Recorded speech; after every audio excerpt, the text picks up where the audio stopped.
Se o mundo é outro, se os desafios são outros, é preciso explorar o conhecimento de outra maneira. Porque se as visões, as abordagens, os contextos e as interpretações são diversas, seja qual for o tema escolhido, são inúmeras as possibilidades de conexões a serem descobertas. Você está ouvindo o Conexões Inerentes.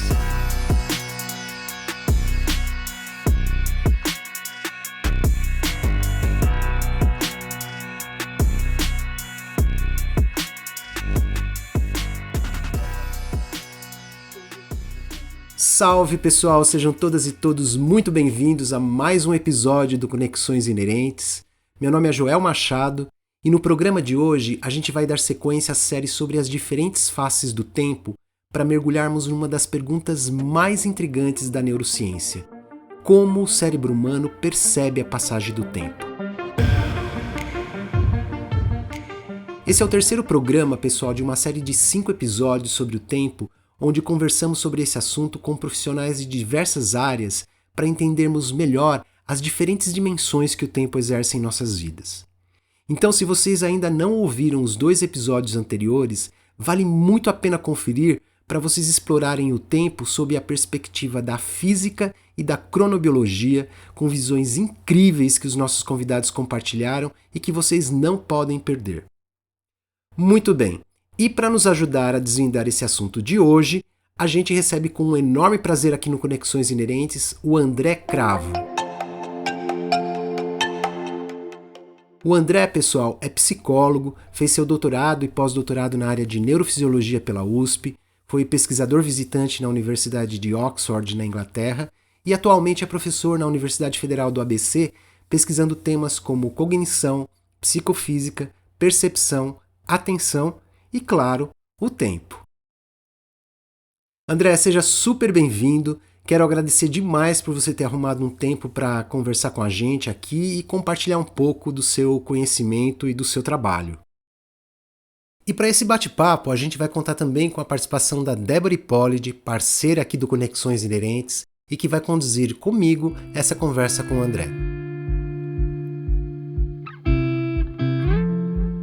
André, a percepção do tempo é um aspecto que faz parte das nossas vidas, né? É algo que está presente no nosso dia a dia, sem que muitas vezes a gente perceba a sua influência e a sua importância.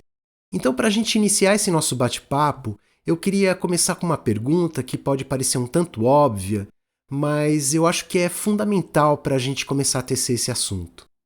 Qual a importância, André, de perceber a passagem do tempo? E diria não só de perceber, mas também de responder ao tempo. Perceber a passagem do tempo tem a ver com a nossa sobrevivência no ambiente?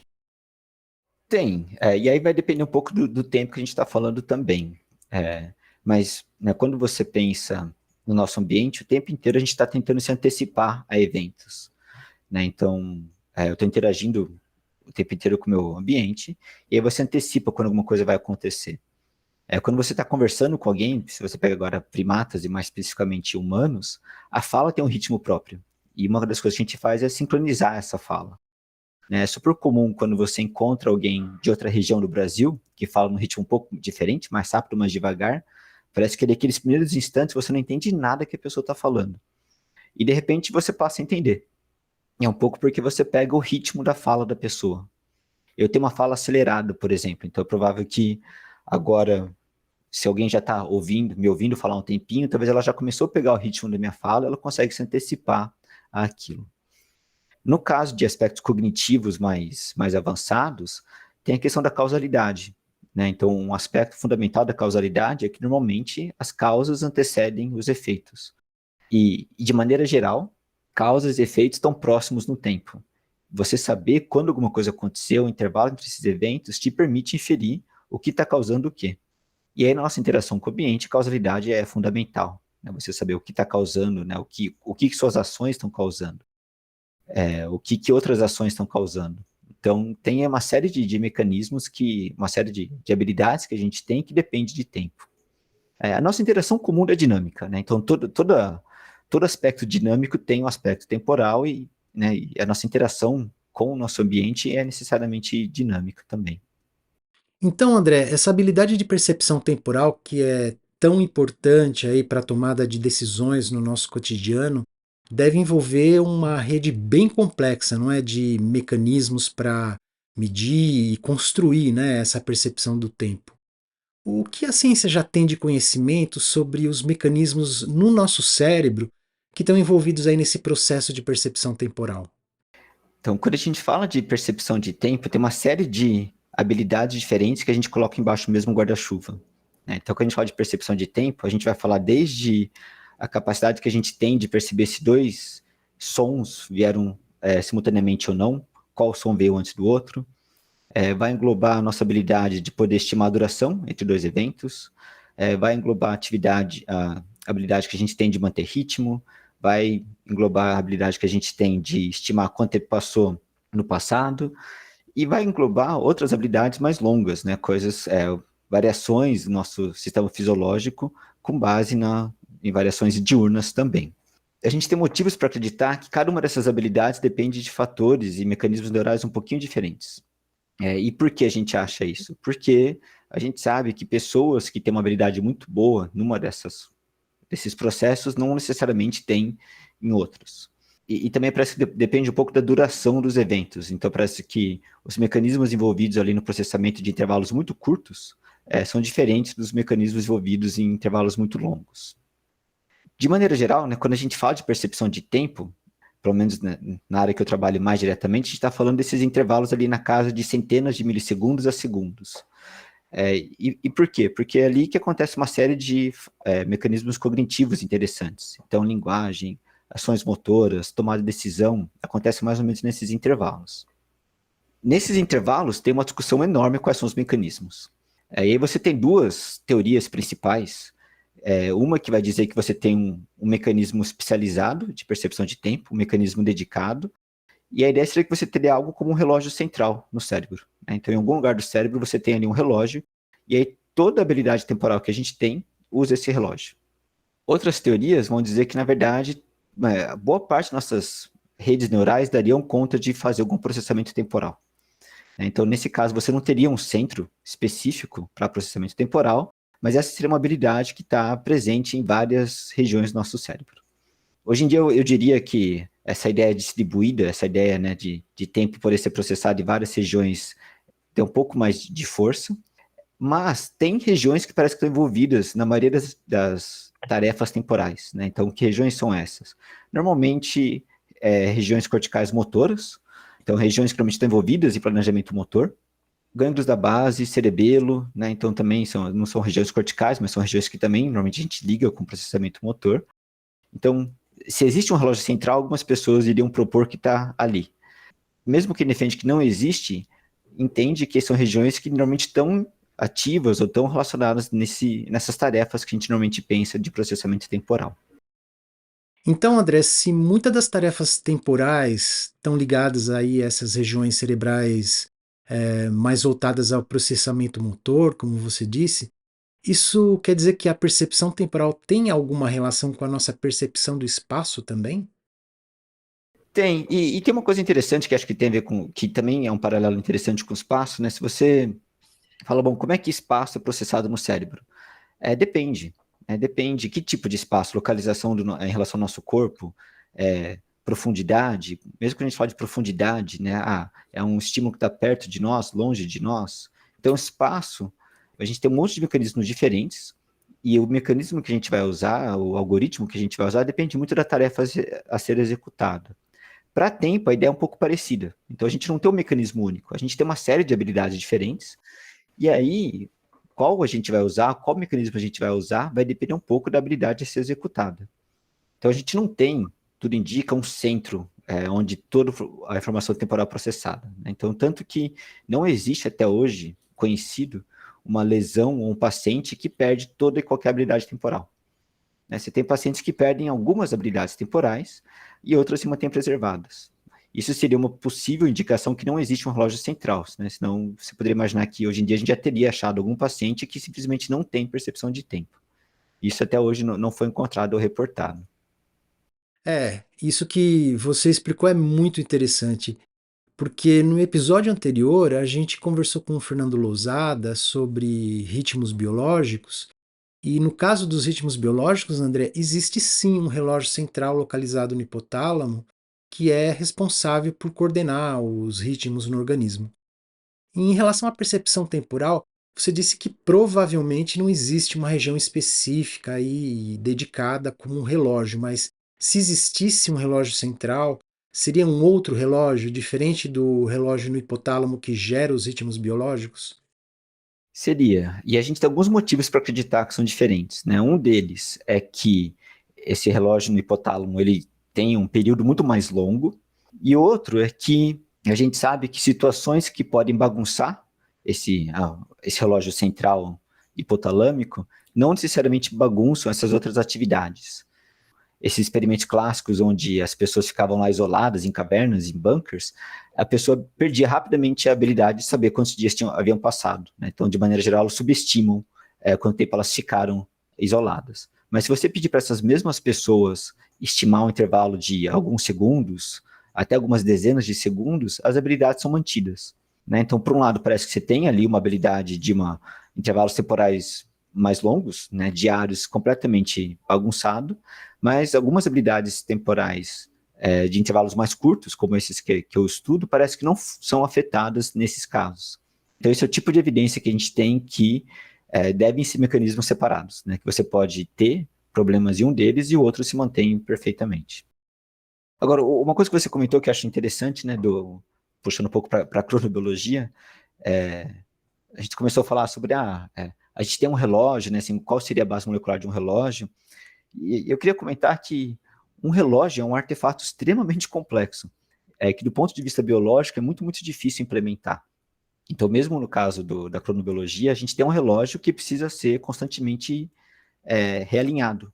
Por quê? Porque um relógio, se você pensar no mecanismo básico de um relógio, você precisa de algum emissor de pulsos numa taxa mais ou menos constante, e alguma coisa que conte esses pulsos. Esse é o funcionamento básico de um relógio. Mas na biologia isso é muito difícil, porque a biologia é essa coisa meio molhada, meio bagunçada, então você ter alguma coisa que emita pulsos a uma taxa constante é uma coisa muito difícil. Mesmo em termos de engenharia é muito difícil, né? Então, a gente hoje em dia vive numa época que os relógios são altamente precisos, né? São absurdamente precisos, né? Se a gente agora, todo mundo olhar que oração, a gente vai dar exatamente o mesmo horário, mas isso, historicamente, é muito, muito recente. E quando eu falo muito recente, a nossa geração ainda, então quem nasceu na década de 70, 80, lembra que quando a gente era criança, se você quiser saber que oração, você tinha que ligar para o número específico, né? E saber qual que era o horário certo.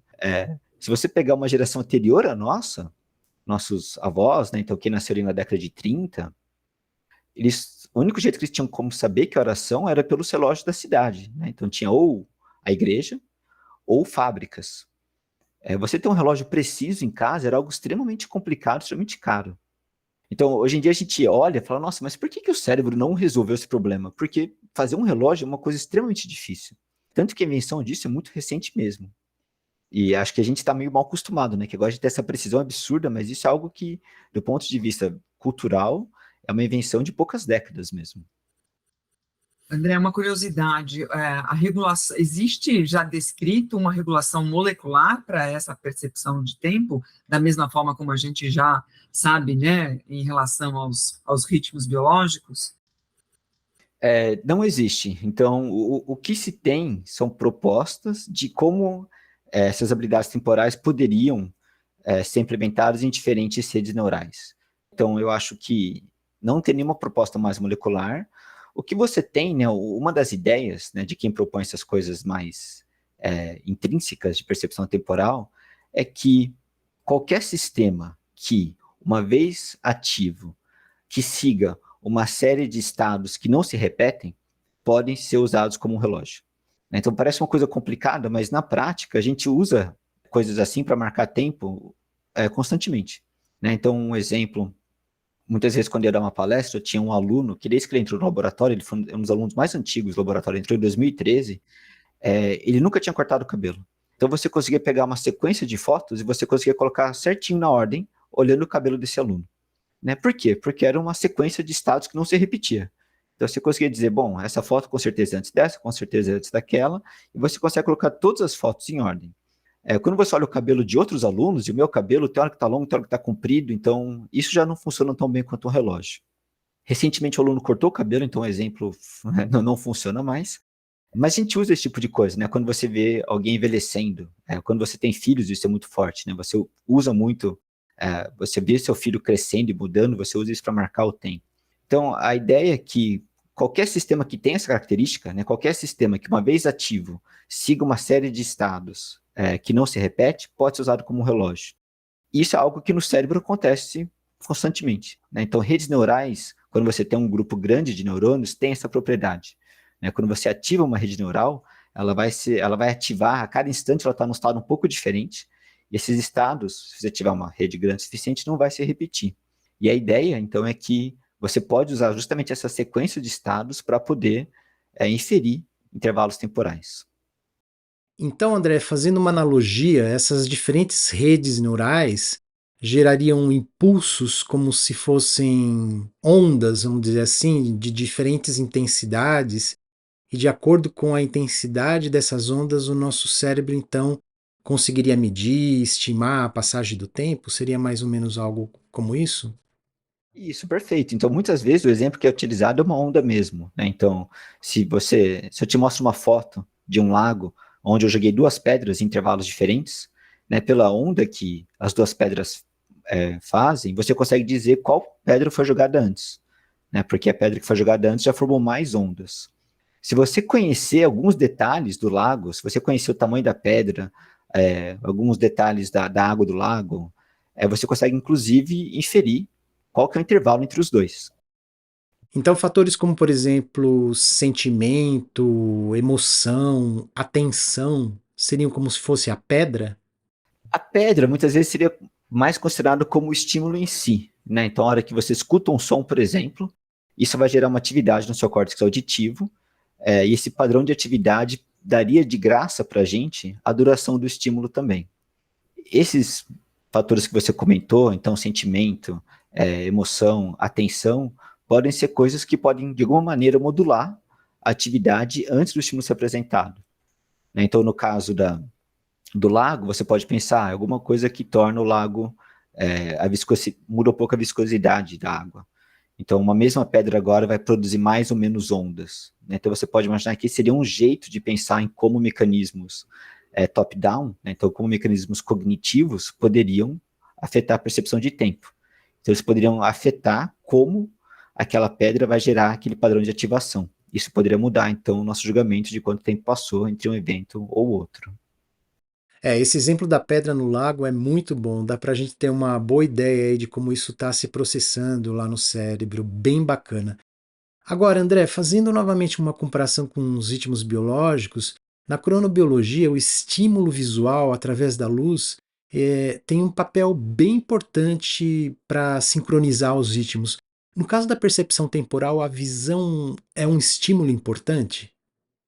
Ela tem, mas na percepção de tempo a gente é particularmente bom na audição. Então, para esses intervalos que eu estudo, a nossa audição é muito melhor do que a visão. A audição, se você pegar, né, essa habilidade que a gente tem de localizar de onde vem um som, por exemplo, uma das estratégias que parece que a gente usa é a diferença de intervalo entre um estímulo tá numa orelha versus na outra. Então a gente está falando de microsegundos, são suficientes para você conseguir detectar. Então a nossa audição é muito, muito boa nisso. E tem indícios que quando você tem uma informação multissensorial, então auditiva e visual, por exemplo, você dá um maior peso para o aspecto temporal na audição e você dá um maior peso para o aspecto espacial para a visão. Então, por exemplo, se você tem um estímulo que você não sabe muito bem de onde está vindo, né, e tem como você fazer isso no laboratório, a pessoa vai tender a dar um peso maior para a informação visual. Ela fala, bom, não sei de onde está vindo, mas parece que está vindo dali, eu consigo ver alguma coisa, é ali que eu acho que eu vou estar. Quando você tem que fazer um julgamento sobre a duração de um evento, parece que você dá um peso maior para a audição, né? Então, parece não só a gente é melhor em audição do que em visão, mas parece que a gente sabe isso também. Então, na hora que você tem que tomar uma decisão, você dá um peso maior para aquilo que parece ser mais confiável, que no caso do tempo é na audição. Baseado nisso que você falou, André, é possível treinar uma pessoa para desenvolver uma determinada habilidade temporal, então? Então, isso é um estudo para esses intervalos, né, de centenas de milissegundos a segundos. Essa também é uma evidência que a gente tem, que a gente deve ter vários mecanismos, porque quando você treina a pessoa em uma habilidade, não necessariamente isso passa para outras. Né? Então você pega, por exemplo, um baterista, que tem uma precisão temporal absurda em ritmo, não necessariamente isso passa para outras habilidades temporais. Então, essa é uma das evidências, um dos motivos que a gente acredita que são mecanismos separados. Né? E aí o baterista é o caso extremo. O baterista parece que ele é bom em outros aspectos temporais também, porque é o extremo do extremo. Né? Mas quando você pega alguém que é especialista em código Morse, por exemplo, que tem um aspecto temporal fundamental, nem sempre isso também passa para outras habilidades. Seria legal ter esses treinamentos, né? Melhora esse tempo em tudo. Agora, uma coisa que funciona com certeza é para tarefas isoladas. Então, se você treinar muita bateria, você vai jogar bateria, você vai tocar a bateria melhor, porque você vai aprender aquele aspecto temporal. Se você quiser aprender uma outra língua, ouvir muito aquela outra língua vai te ajudar a pegar aquele ritmo. Se você quiser aprender a jogar videogame, né, você jogar muito aquele videogame vai tirar aquele ritmo. Então, parece que para tempo, como a gente tem essas ferramentas, essas habilidades que são muito situadas à tarefa, o melhor que você pode fazer é treinar aquela tarefa. E a gente faz um pouco isso também, né? Hoje em dia a gente vê aí provas, né? Assim, os estudantes são treinados a fazer prova. No vestibular, você pega esses cursinhos pré-vestibulares, eles ensinam a pessoa a fazer prova, né? Então tem treinos, olha, tá aqui a duração da sua prova, esse aqui é o tipo de prova que você vai fazer, esse tempo que você tem, porque você aprende aquela habilidade. A pessoa começa a aprender quanto tempo ela demora para preencher o gabarito, né? Quanto tempo ela demora para fazer a parte de física, a parte de sei lá o quê, que é uma habilidade que fora de prova não adianta muita coisa. Mas para aquela tarefa, você treinar, ser exposto àquilo ajuda demais.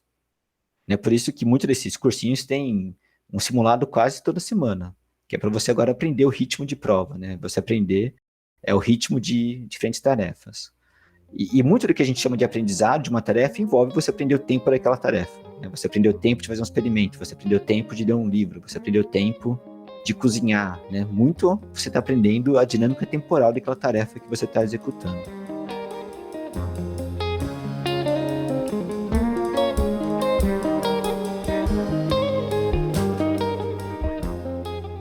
No próximo bloco dessa conversa, vamos explorar com o André sobre a percepção psicológica, como a nossa mente percebe e interpreta de maneira subjetiva a passagem do tempo.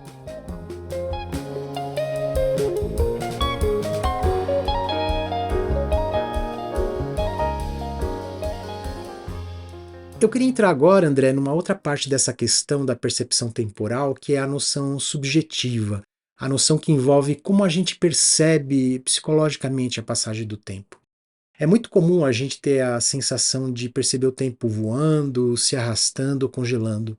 O que a ciência já sabe, André, sobre essa questão do tempo subjetivo, que depende muito aí, né, das circunstâncias que a gente vive no dia a dia? Então, você imaginaria que a gente já saberia isso até hoje, né? Mas a gente não sabe. Então, qual que são as teorias? Então, esse exemplo que eu falei, né? Assim, enquanto o tempo está passando, a atenção tem um papel fundamental. Né? Então, quanto menos atenção você presta no tempo, mais rápido ele passa. Então, quando você faz uma coisa muito divertida, você não vê o tempo passando. Agora, isso é verdade enquanto o tempo está passando. Na memória, um outro efeito acontece. Então, parece que quando você vai lembrar a duração de um evento, quanto mais coisas marcantes você lembra, mais você julga que aquele evento durou. Né? Então, você tem o que a gente chama de paradoxo das férias. Né? Então, quando você está em férias, as férias passam voando, porque você está fazendo muita coisa divertida. Então, férias de verdade, né? Não aquelas férias onde você vai viajar, você se diverte. E aí o tempo passa voando, mas quando você vai se lembrar daquelas férias, parece que você superestima a duração, porque muita coisa legal aconteceu. Uma das ideias de por que o tempo passa mais rápido com a idade é que os eventos ficam menos marcantes. Né? Então, se você pensar, por exemplo, né, onde que é o período onde as pessoas têm mais lembranças, muitas vezes é ali o começo da juventude. Né? Então, ensino médio, faculdade, porque ali tem um monte de coisa que acontece pela primeira vez. Né? A primeira vez que você sai de casa, os primeiros relacionamentos marcantes, as primeiras decisões importantes que você toma. Então, é tanta coisa nova que acontece que você tem muita memória e parece que você superestima aquilo. Quando você envelhece, muitas vezes você agora começa a ter uma rotina. E aí você não tem tanto evento marcante. Né? Então, você tem sei lá, por exemplo, eu estou na Federal do ABC faz 10 anos, 12 anos. Né, uma parte do meu dia a dia é muito parecido, né? Tenho alunos, dou aula, então quando você vai tentar lembrar, você não tem tantos eventos marcantes, e aí parece que o ano passou voando. Na rede social acontece uma coisa parecida, né? Então, voltando um pouco para a rede social ela junta o pior dos dois mundos, né? Porque nas férias, pelo menos, o que acontece? Você não vê o tempo passando porque você se divertiu, mas você tem um monte de memória legal. Na rede social, você fica lá um tempão, você não vê o tempo passar, mas também você não fez nada interessante. E aí você fala, o que você fez nas últimas 2 horas? Você fala, nada. Né? Então, assim, não tem nada marcante que aconteceu ali. Então, ela junta duas coisas muito ruins, que também é um pouco o que acontece na rotina, né? Você tem uma rotina muito fechadinha, passa o ano, e claro que você fez um monte de coisa, mas não tem nada marcante. Isso também faz você não perceber muito tempo passando. Então, uma das ideias de por que o tempo passa mais rápido conforme a gente envelhece é porque a nossa rotina fica tão previsível que é difícil lembrar o que aconteceu. E aí parece que o tempo, né? Parece que o ano passa voando, porque a hora que você olha e fala, bom, não consigo lembrar nada que fiz esse ano, mas é porque não é que você não fez nada, é que você não tem lembrança, porque são lembranças muito comuns, né? Muito previsíveis. Não sei se faz sentido, André, a questão da construção de passado e futuro, a percepção de passado e futuro é uma coisa que ela é específica em relação à espécie humana, isso existe em outros grupos de animais. Eu sempre tive curiosidade em relação a isso. Então, isso é algo que é muito difícil medir entre os animais. Em humanos, a gente sabe que tem essa construção de passado e futuro. Tem alguns estudos muito interessantes que mostram que o peso que você dá para o passado, para o presente e para o futuro é quase um traço de personalidade, que correlaciona com outros aspectos da sua personalidade. Então, tem pessoas que são mais nostálgicas, ou que focam mais no futuro, são mais pessimistas, mais otimistas. Em outros animais, é muito difícil você medir. A gente sabe que, pelo menos do ponto de vista de cronobiologia, que você tem comportamentos temporais em outros animais. Né? Então, tem alguns estudos famosos com abelhas, por exemplo, né, que você consegue mostrar que a abelha consegue aprender quando o evento vai acontecer. E acho que com a abelha tem uma sequência muito legal que você treina a abelha num lugar, põe ela no avião, leva ali para outro, para ela não saber mais onde está o sol, e mesmo assim ela emite comportamento. Então, acho que tem algumas coisas legais com abelhas. Com animais, tem alguns animais que parecem que têm alguma noção de tempo. Né? Então, tem algumas espécies de pássaros que guardam alimentos durante o ano e eles parecem ter uma certa noção de quanto tempo cada alimento que eles guardaram dura. Né? Então, por exemplo, eles podem guardar algumas nozes, podem guardar algumas minhocas, e aí a minhoca apodrece mais rapidamente que a noz. E parece que ele consegue fazer essa conta e ir no lugar certo antes. A ponto que se você mentir para o animal, parece que ele também usa essa informação. Né? Então, por exemplo, ele sabe que a minhoca apodrece antes que a noz. Aí ele vai visitar onde ele guardou a noz e a noz já está podre. Aí, a partir disso, ele não visita mais a minhoca, né? Porque, né, humanizando, parece que ele fez a conta, nossa, isso aqui que devia durar muito tempo já não está mais, imagina a minhoca, né? Então, nem vou lá. Se ele tem uma noção de passado e futuro, é um pouco mais complicado, mas que ele está fazendo uma computação temporal aí, parece que ele está. E no caso de doenças, André, existem doenças que apresentam ou são acompanhadas de algum tipo de distúrbio em relação à percepção temporal? Em doenças, depende muito da habilidade temporal. Então, pacientes cerebelares, por exemplo, para esses intervalos, né, não se beneficiam tanto de saber quando o evento vai acontecer, mas conseguem se beneficiar de ritmos. Pacientes parkinsonianos, por exemplo, parece que é o contrário. Então, eles têm uma dificuldade de antecipar ritmos, mas têm outras habilidades preservadas. Alguns tipos de esquizofrenia também tem alguns déficits de percepção temporal. Agora, quando você pega... Então, isso é quando a gente está falando dessas habilidades mais de tempo para intervalos curtos, né? Então, você vê um intervalo, tem que falar quanto tempo ele durou. Você né, tem uma série de estímulos que aparecem um certo ritmo, você tem que falar se a coisa está no ritmo ou fora de ritmo. Agora, quando você começa a falar da sensação de passagem de tempo, essa sensação que a pessoa tem que o tempo passa rápido, devagar, parece que muitas patologias psiquiátricas têm uma relação com isso. Então, não são, né, se você pegar depressão, mania, os estudos não deixam claro ainda se essa pessoa tem uma dificuldade em habilidades temporais, mas é comum no discurso dessas pessoas algum aspecto temporal. Muitas vezes pessoas com depressão têm esse relato de eu sinto que o dia se arrasta, né? Então eu acordo de manhã e eu não consigo imaginar como é que eu vou aguentar o dia inteiro. Quando você vai fazer essas tarefas de tempo, a pessoa não tem um problema com o tempo. Ela consegue estimar 1 minuto, ela consegue estimar 10 segundos, mas mesmo assim ela tem essa sensação que o tempo não passa. Com mania também tem um pouco essa ideia, né, que a pessoa está pulando de aspecto temporal para aspecto temporal. Algumas linhas da psiquiatria vão por esse lado, né, falam que muitas das doenças psiquiátricas são doenças de tempo, né, dessa locação temporal. Mas aí a gente está falando de um outro aspecto de tempo, né? Então a gente está falando desse aspecto, não é mais agora dessas habilidades mais básicas que a gente estuda em laboratório, essa experiência de tempo. E aí parece que muitas patologias têm uma experiência dessa alterada. André, você publicou um estudo relacionado à percepção da passagem do tempo com pessoas que passaram pelo isolamento, né, na pandemia de Covid. Um estudo que trouxe pistas bem interessantes, né? Você poderia contar um pouco como foi esse estudo e as conclusões que vocês chegaram? Eu imagino que deve ter sido muito interessante entender o comportamento das pessoas, porque de fato foi uma experiência temporal bem bizarra, né?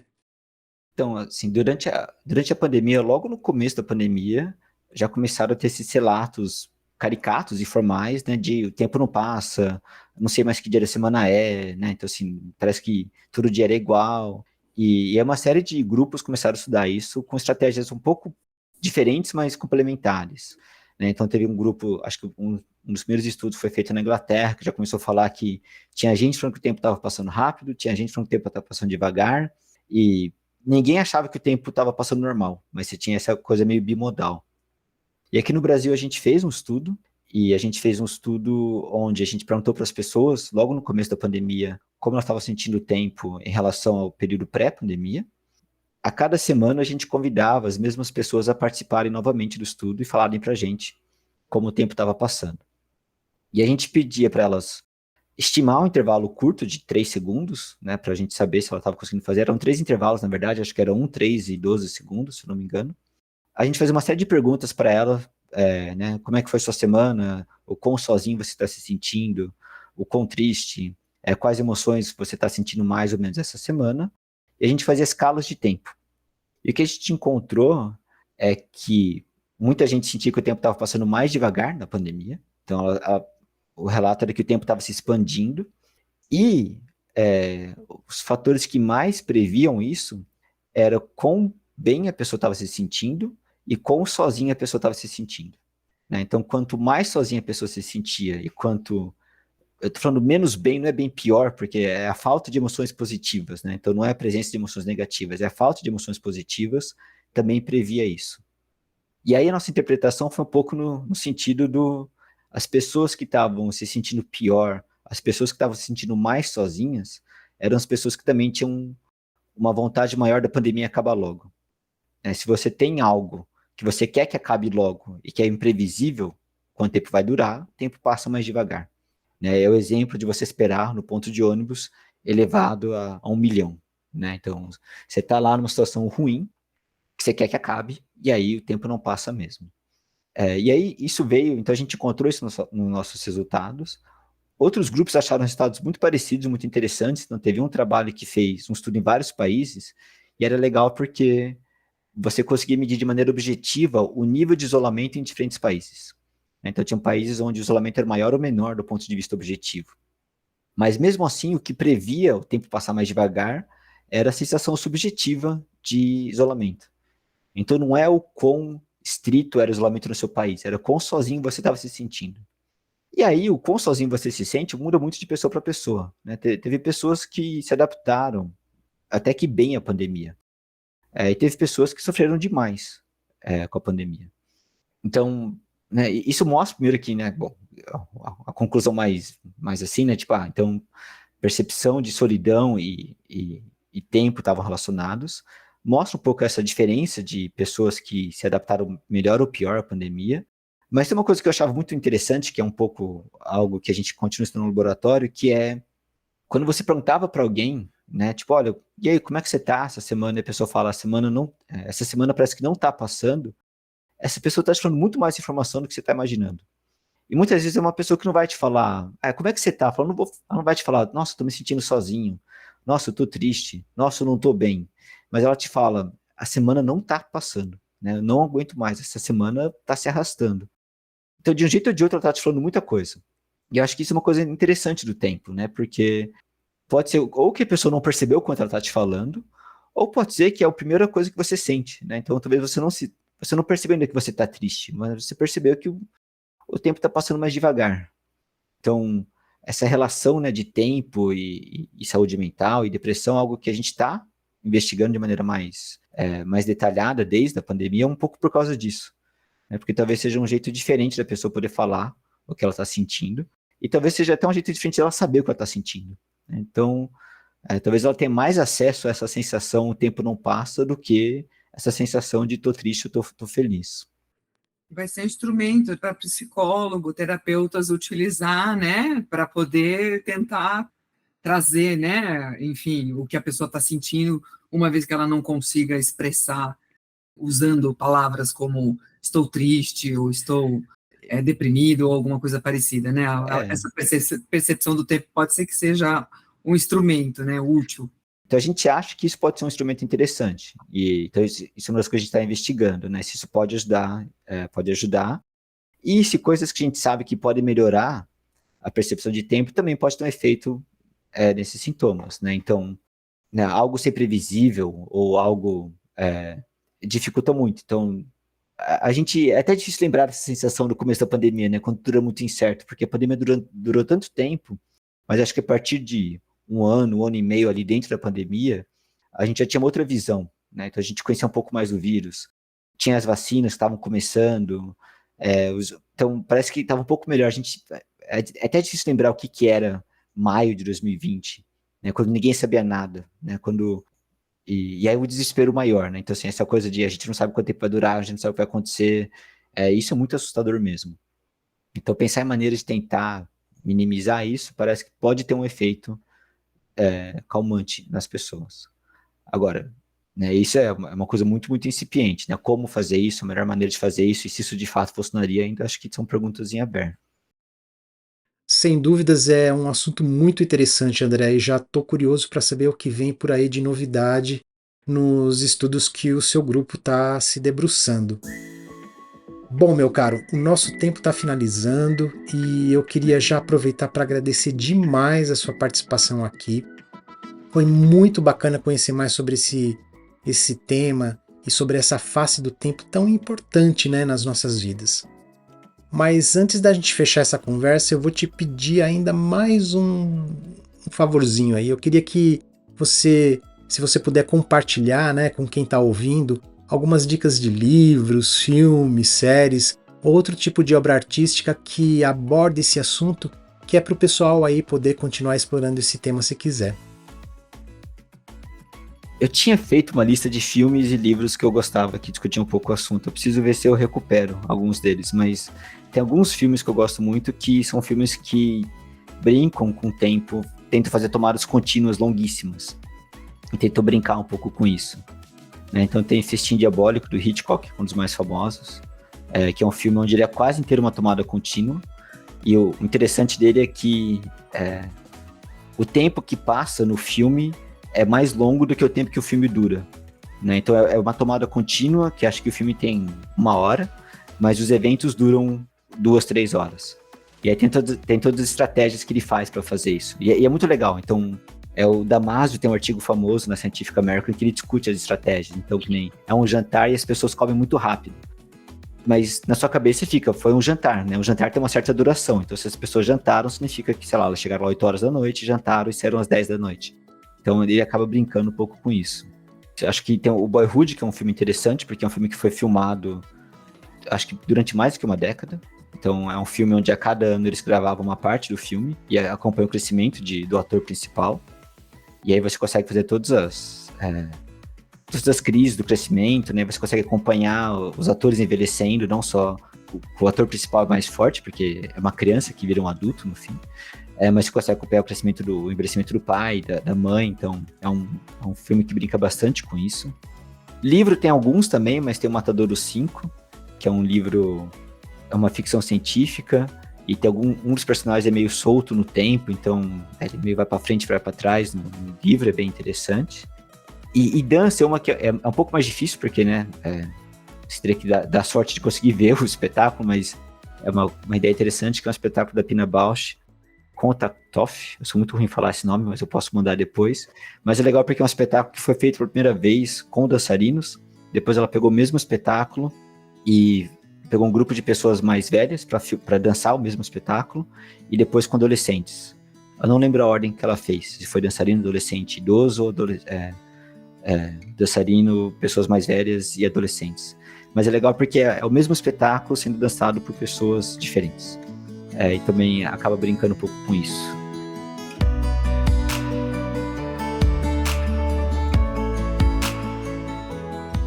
Espero que vocês tenham curtido o episódio de hoje.